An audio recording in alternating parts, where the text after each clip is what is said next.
Hi, my name is Aliza Sperling. I'm the director of HerTorah, which is a project of SVIVAH. SVIVAH is about creating a more nourishing community for Jewish women, where we define both Jewish and women very broadly. If you want to be with us, we want you with us and welcome. We love that we're multi-generational and diverse in background and affiliations. We come together in celebration and support of women, our strengths, our unique perspectives, and our ways of contributing to the world. HerTorah is a piece of SVIVAH dedicated to bringing women together to study Jewish Torah texts. We come together from various backgrounds, and we believe that coming together with all our different points of view, life experiences, enriches our Torah and builds something really beautiful together. Thank you to those who make HerTorah possible, to Yeshivat Maharat for your partnership, and to the Aviv and Covenant Foundations for your faith in HerTorah. This month of Elul, we're doing something a little different. Instead of coming together, it used to be in person, now it's been on Zoom, we are instead having a series of interviews with really wonderful Jewish educators and leaders who can help guide us into this new high holiday season. Please take a minute to sign up for the SVIVAH email list at www.svivah.org and follow us on Facebook and Instagram so that you don't miss any of these phenomenal speakers. We can't wait for you to meet them. And today I'm so excited to introduce you to the fabulous Aliza Bulow, who I've known and has been my friend and mentor for quite a few years actually by now. Aliza is the founding director of CORE. You can find them at coretorah.org, an organization that supports women as they strengthen the Jewish people. She is also an author, educator, and mentor to Jewish communal leaders and lay leaders around the world. Aliza and her husband Ephraim live in Denver, Colorado, and are happily empty nested parents, foster parents, and grandparents of a very diverse bouquet of individuals. Aliza, welcome. Thank you for being with us today. Thank you so much, Aliza. It's so nice to be back together as part of the A team. Yes, it might be a little confusing that we're both Aliza, but we'll have to deal with it. So, Aliza, it's really a pleasure for me to speak with you. And this is kind of a great excuse for us to start talking again. I haven't really had a chance to catch up with you in a while, but it's so nice to see your face. These new holidays of Rosh Hashanah and Yom Kippur that are coming up, I think are kind of hitting us, just as we are about to start school, just as summer is over, it's all of a sudden like, oh my goodness, I can't believe Rosh Hashanah is coming up. And I wanted to ask you for your wisdom in terms of getting ourselves to a place, like moving from the summer and getting ourselves to a place where we can start thinking seriously about these opportunities that Rosh Hashanah and Yom Kippur give us. And I guess my first question is, at HerTorah, we're very interested in community. And on Rosh Hashanah, hopefully, many of us will be able to be in person, maybe it'll be outside, with community. How do you think about community? What do you think are the opportunities that community gives to us? How might our community get even better and work for us in a better way? Those are such great questions and important questions, Aliza, because I feel like our social fabric needs some very serious attention right now. And that's what CORE does, is to really try to reweave the social fabric of the Jewish people. And I think it has to be done strand by strand, if you think about it as a social fabric, that each thread needs to be strengthened. And the question is, how do we do that? There's grand scale things, and then there's small scale things, and small scale things that do things in a grand way. And so I do have a piece of Torah that I love. I have a Torah Aliza on a pasuk, on a few pasukim. In the story of men, of Moshe Rabbeinu standing on the top of the mountain while Amalek fights below. The Jews fight the Amalekite people below. And Joshua's led them into battle, and they're fighting and fighting. And as long as Moshe's on the top of the mountain with his arms raised, the Jews are winning. But even Moshe Rabbeinu, even standing there, even watching the battle, Even he can't keep his arms up the whole time. It's such a hard position to maintain. Nobody can really do it, just the physical strain of keeping one's arms up, even when one sees how important it is. And so his arms droop.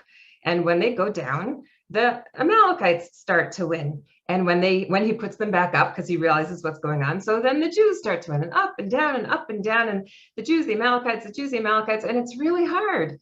So what happens next? The actual story in the Torah tells us that Aaron and Hur step in. They see what's going on. They take a rock, first of all, and stick it underneath him and have him sit down. So they don't put a cushion on it, but he should sit, be a little comfortable, right? Mm-hmm. And then they each take an arm. They hold him and they step in without being asked. That's the pasuk. That's what it says in the story. But what I see is that nobody can do it alone. Not even the greatest leader with clear results in front of him can do it alone. No one can stand alone and make it work. We all have to have a friend on each side. And those friends who stepped in weren't even asked. Moshe didn't say, guys, I'm having a hard time over here. Come help me. That's not what happened. What happened was each of them saw, wow, look what's happening. He needs support. Let's step in. And I think this is one of the most beautiful examples of all Jews are responsible one for another. Kol Yisrael Arevim Zelazah, which is such a high holiday concept too, that we all agree to daven together, the sinners with the mitzvah doers, the recalcitrant with the enthusiastic, all in one congregation, and our prayers go together. But here, this is not even that. This is the spiritual efforts of one can't be successful without friends. We have to have friends on either side of us, and it's our responsibility to step in and support. So I'm really hoping that we can create communities where we all not just take responsibility for our own Jewish journey, but a speck of responsibility for our neighbors, just to step in and say, I'm here for you. And if we all step forward and say, I'm here for you, then we all have that much more support. And it is threads that weave us together that create that sense of community when we're doing something important, that we have the support around us that we need to make it work. Yeah, I was just thinking the other day about how over the past 16 months or so, we've become so much more isolated, or at least in my own life. I feel like it really takes an effort to go out and try to find my friends, to pick up the phone, to make a time. And it's so hard. Like, I think you don't even realize as you become more and more isolated, because it just happens gradually. And then all of a sudden it's kind of like a wake up. Oh my goodness. So what am I supposed to do now? How do I go about and reconstruct or create something new, some different kind of community? Right.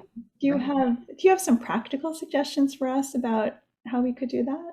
I do. And the first one is, let's just go back to the story for 1 minute, is that Moshe didn't say, I need a friend. It's Aaron and Hur who said, I'll be a friend. Yeah. So I think that's the first step for us, is we can feel shy about saying, gosh, I'm feeling really isolated. I need friends. And to make that phone call, to call somebody and say, I need a friend, can you come over, is much harder to do than to pick up the phone and say, I can be a friend. Want me to come over? And I think that's important for us to just take that step forward and say, let's have a coffee date. Let's do something fun together, or let's work on a project together. That's the other thing, is that sometimes, just like the best way they say to talk to your teens about something sensitive is when you're doing dishes together, because you're both facing forward. Now we all have dishwashers, so you're not always standing washing and wiping together like in the olden days. So today's advice is go on a drive, because you're both facing forward. You're both facing towards something, not towards each other. And so it's easier to talk about sensitive things. I think we can do that with tasks in the Jewish community too. If we both face towards something, working on a goal together, whether it's filling a chesed freezer with challah or a side dishes or soups for people who need, or whether it's working on a community garden, or whether it's painting somebody's house or shoveling somebody's walk, or whatever it is, when we're facing towards the job, but standing next to each other, it's easier to have those conversations that create that warmth in community. So I think taking on tasks together also can be really helpful. I think doing meaningful things together helps strengthen our bonds. We even see that in the davening in the morning when it says, these are the things, after we say the blessings on the Torah, we say, these are the things that build community, where the lasting benefits are in the next world, but the benefits are right here for us to eat in this world. And that is helping the bride, or burying the dead, or going to learn, or honoring our parents, or they're all community building things. You know, we build community, and that's what we get to eat, those fruits right here in this world, even though the eternal rewards are continue to be built in the next. So building community together, I think, is really important, and that will help us build something new, but we have to be proactive about it. Yeah, I love that idea. I love that. I think one roadblock that we might have to, how do we rebuild communities, that we're only looking at each other, the people who are already in community, and this idea of, well, maybe we should just stand and look forward together and see who else is in need, is really a different framework for what it might mean to rebuild community, especially after COVID. Yeah, I think so. Facing forward and walking forward, which is the perfect segue into the next thought that I have. I don't know if you want to ask another question or if I should go into this, but just about the shofar. A few years ago, I came to just such a beautiful revelation about the shofar for me, that's really has sustained me over the years. And the sentence that I use for it is, the path to wholeness is through the broken. And if you think about the shofar blasts that we have, they're kind of like sandwiches. They're tekiah sandwiches with shvarim or trua fillings, right? So they go like this: tekiah, shvarim, tekiah, tekiah, trua, tekiah. So it's whole, broken, whole. The whole pattern of the shofar blasts are whole, broken, whole, whole, broken, whole. And for me, I realized we go through so many broken places in this world. And we know that we want to avoid them. We want to walk around those broken places. Nobody wants to be in pain, and nobody can avoid it, right? That's the deeper Torah of Rabbi Nachman's song. This whole world is a very narrow bridge, but the main thing is not to be afraid. So the bridge, what is it? It's a bridge. This world is bridging what? It's bridging two domains. It's bridging the world of souls to the world of souls, right? We're a soul before we're born, and we're a soul after we die, but we dip into this world and wear a body and then go through these very narrow places. It's like a birth canal coming into this world, but there's so many birth pangs as we move through this world on this narrow bridge. It's like, it's painful, and then it's wider, and then it's painful, and then it's wider, but there's no getting off the bridge, right? Until you leave your body behind and you go off into the next world. So it's a constant pattern of whole, broken, whole, breadth and narrowness, and breadth and narrowness as we move through this bridge. But the path to wholeness is through the broken, not around it. So we hear that in the shofar. Like, there's wholeness after the brokenness. You start whole, and then you fall apart, and then you go back to whole. And then there's some more wholeness. Sadly, there's broken ahead, and there will be again and again, but there's wholeness ahead too. So that if we can push through the broken, there will be whole on the other side, until the ultimate at the very end, Tekiah Gedola. It's the ultimate wholeness, the expression of the soul into the next world, right? Where everything is left behind and it's wholeness that awaits. But going through it, there's a lot of broken. And I heard that in the shofar blast, but I heard it in the Shema too. As I prepared my daughter one year, I first heard it in the Shema and only after in the shofar. But in the Shema, we also say, Shema Yisrael, listen up, Jews, or alternatively, listen up, Jew, right? We can say it to the singular or to the plural. Hashem, Elokeinu, Hashem, singular, plural, singular. Hashem that seems so loving. That Hashem, the Yud Kei Vav Kei name of Hashem, which is all grace and kindness and chesed, or the way we experience Hashem as Elokeinu, which is a plural, which is crazy, plural, and we're all the one God people, but yet it's in plural, that everything seems like it's in fractions and broken apart and heavy din, justice, it's a hard place to be, but then you sandwich that again with the wholeness, with the kindness, with the softness of the Hashem. It's all one. That's what the Shema is saying. What feels whole, what feels broken, what feels whole, what feels kind, what feels harsh, what feels kind, it's all one. But we have the sandwich, even the Shema, of whole, broken, whole. And I hear that in the shofar, and it gives me hope, that we've been through some broken, but there's wholeness ahead. I want to add, for people who don't know, that Hashem is a word for God's name. So thank Hashem you. is God. It's interesting because the two pieces of Torah that you just told me and the rest of us seem to me to be interconnected in some ways. Because you started off the image of Moses standing there, and then he had broken, and then he has two people on his sides who are holding up his hands.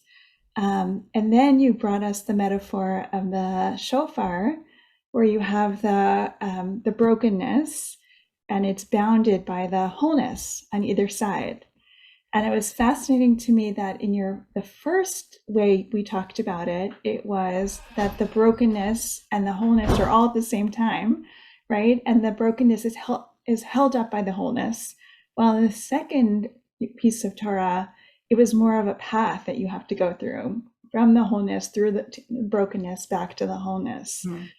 I love that. Yeah, that's beautiful. Really different ways of thinking about what it looks like to be in a space of brokenness and wholeness. Mm-hmm. Right. When they can coexist, one being held up together and one being a pathway where it could be linear, or even cyclical. Yeah. Right. And it could in the first case, it seemed like he was so at first isolated, and then he has people to help him. In the second case, when you were talking about going over that bridge, I really felt like it was one person going alone, and you have to go through it to get to the other side.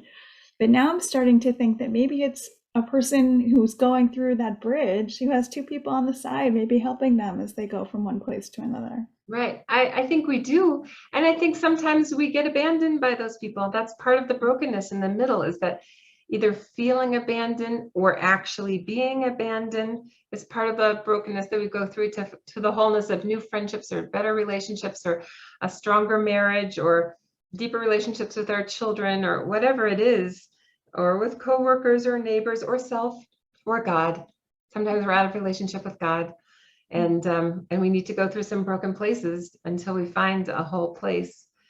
I mean, for me, one of the images that I love, one of the thoughts that I love, in Israel, little children go to school by themselves. Little children, 4-year-olds, but they don't cross the street alone because that's dangerous and they know it. So what do? They stand at a corner and they look for a mommy or a tati, a mother or a father, and they just ask somebody who looks like a mother and a father, they put their hand up and they say, could you please cross me the street? And the mommies and the tatis know it's their job to help these little kids cross the street, and then they scamper along their way once they've crossed the street.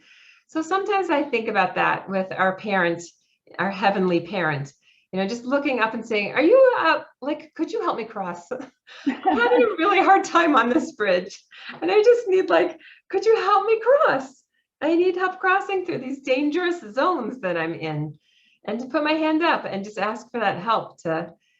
Sometimes I feel like that biyado of kidduchi, in his hands, and in God's hands, I place myself. But like that, to just reach my hand up and say, is there a hand that could help me? I need a hand over here. And to think about being crossed that way. I love that. I'm going to take that with me into the new year. Can I have a hand here? I love it. Aliza, thank you so much for joining me today. Thank you for your beautiful Torah that you're sharing with all of us.